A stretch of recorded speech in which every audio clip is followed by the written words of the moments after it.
আজকের রেসিপিটা হয়তো সকলেরই পছন্দের। আজকে বানাতে চলেছি, এমনকি ফার্স্ট টাইম আমিও ট্রাই করছি কালাকাঁদ বানানোর। আমার তো দেখে খুবই সহজ মনে হলো, চলো ট্রাই করা যাক। কিছুই না, একটা পাত্রে দুধ নিতে হবে আর দুধটা জাল দিয়ে একদম অর্ধেক অবস্থায় নিয়ে আসতে হবে।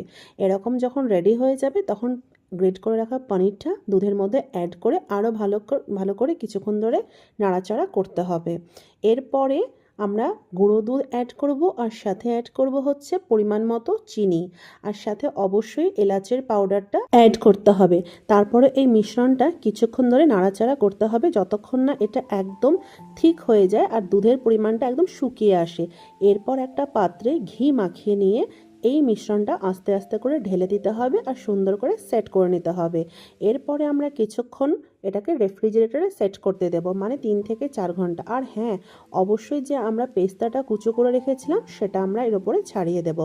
এরপর 3 থেকে 4 ঘন্টা পরে সেট করার পর আমরা ফাইনাল রেজাল্টটা দেখব। জাস্ট অসাধারণ হয়েছিল। সামনেই জামাই ষষ্ঠী, এটা অবশ্যই ট্রাই করতে পারো।